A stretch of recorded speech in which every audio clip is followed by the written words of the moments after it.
নজর রাখবো পরবর্তী সংবাদে।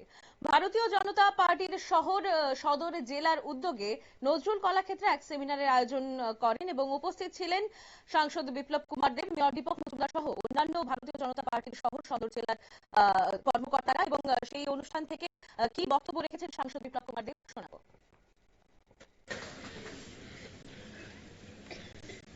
সিপিএম তো কত মানুষের লোকসান করেছে এই ইমার্জেন্সিটা, যে কত মানুষের লোকসান করেছে, কত পরিবারের কত মার কোল খালি করেছে, আশি দাঙ্গা করেছে। রেসপন্সিবিলিটি এরা কংগ্রেস আর ইমার্জেন্সি দুই একে অপরের উপরে দোষারোপ করে, কিন্তু অ্যানালিটিক্যাল অ্যাটিটিউড তাদেরই তো ছিল। একটা কংগ্রেস একটা কমিউনিস্ট পার্টি, মানুষ ভুলতে পারবে এদেরকে?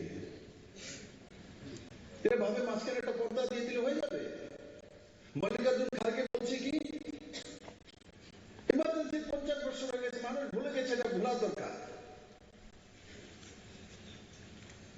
মা বাবা জন্ম দিয়েছে, 50 বছর আমার বয়স হয়েছে, 53, তার জন্য আমার মাকে ভুলে যাব, বাবাকে ভুলে যাব,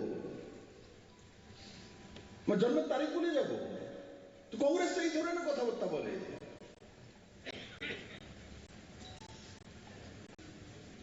বয়স বেশি হলে সে তার জন্মের তারিখ ভুলে যাবে, জন্মদিন পালন করতে পারবে না, স্মরণ করবে না।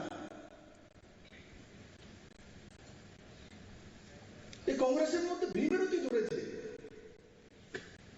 আর ইমার্জেন্সি কিছুই না, ইমার্জেন্সি হচ্ছে আত্ম অহংকার আর ইগোর কারণ।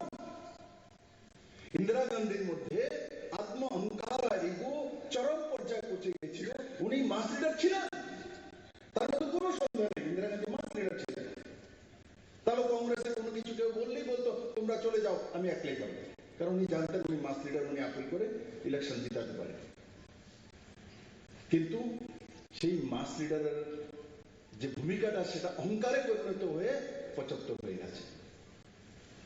ওনাকে যখন ডিসকোয়ালিফাই করেছে কোর্ট, তখন উনি ভাবছেন উনি যা করেছেন ওনার সঙ্গে অপোজিশন সেটাই করবে। আপনারা শুনলেন সাংসদ বিপ্লব কুমার দেবের বক্তব্য। 1975 সালের 25শে জুন তৎকালীন সরকার যে জরুরি অবস্থা জারি করেছিল, তার 50 বছর পূর্তি উপলক্ষে কিন্তু রাজ্যব্যাপী বিভিন্ন জেলায় নানান কর্মসূচি হাতে নেওয়া হয়েছে এবং সেই কর্মসূচির একটি অংশ হিসেবে আজ ভারতীয় জনতা পার্টির সদর জেলার উদ্যোগে নজরুল কলাক্ষেত্রে এক সেমিনারের আয়োজন করা হয়েছিল। সেইখানে উপস্থিত ছিলেন সাংসদ বিপ্লব কুমার দেব, মেয়র দীপক মজুমদার সহ অন্যান্যরা, এবং সেই অনুষ্ঠান মঞ্চ থেকে তিনি এই বক্তব্য রেখেছেন। নিয়ে নেব ছোট্ট একটা বিজ্ঞাপন বিরতির সঙ্গে থাকুন।